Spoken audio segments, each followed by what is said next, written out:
Thank you, Las Caherlock, and I'd like to welcome the people in the gallery, and then also to commend the Civic Engagement Group, who, as always, put forward very well thought out policy-driven motions and private members' bill. I'm going to focus on a specific aspect and type of housing, which is renting, because I think that is where huge insecurity and precariousness is. And just as we came into this chamber, the Parliamentary Budget Office put out a report on housing. And it says, the reliance on the state on meeting housing needs through current funded supports to the private rented sector, reaching 38% of all private rented tenancies at the end of 2020, is only viable in the long term in housing markets with sufficient housing supply. However, rising rents and limited supply of private rental properties from which current funded housing are mostly sought can result in long-term needs being met through short-term and comparatively precarious accommodation solutions.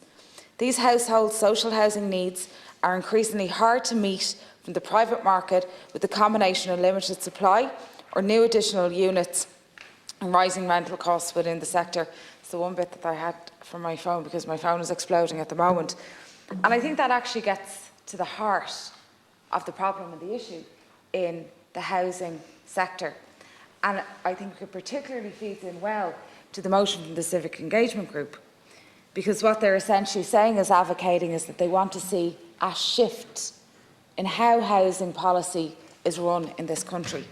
And we have had a shift in housing policy at the end of the 1980s, and particularly 2000s, where we shifted away from supporting home ownership and state-built social housing to actually then supporting the private rental sector.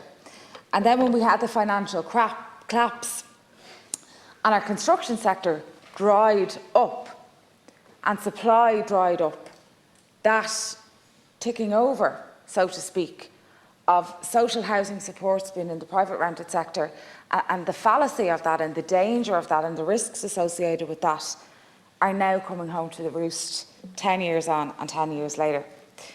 So renters in Ireland have always been treated like second-class citizens.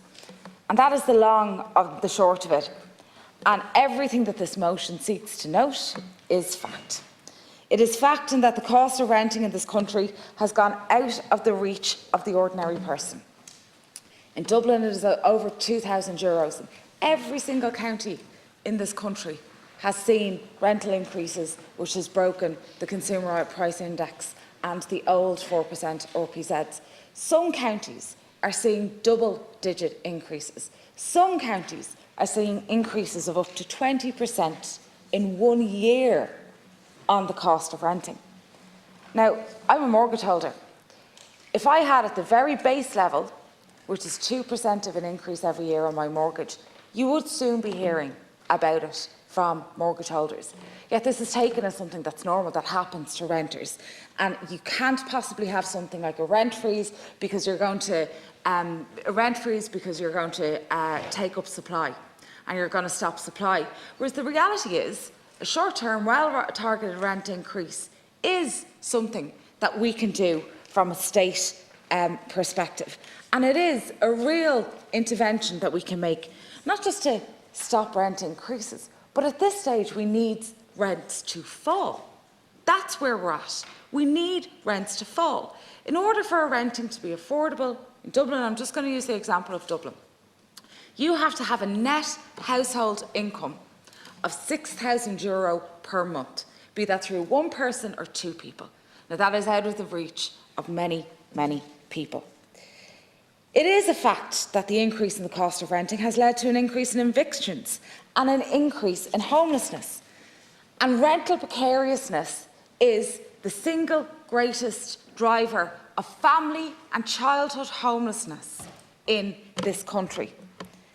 The motion today already recognises that households that are already at the margins of society and those who need proper state supports are those that are most badly affected by the increases in the cost of renting.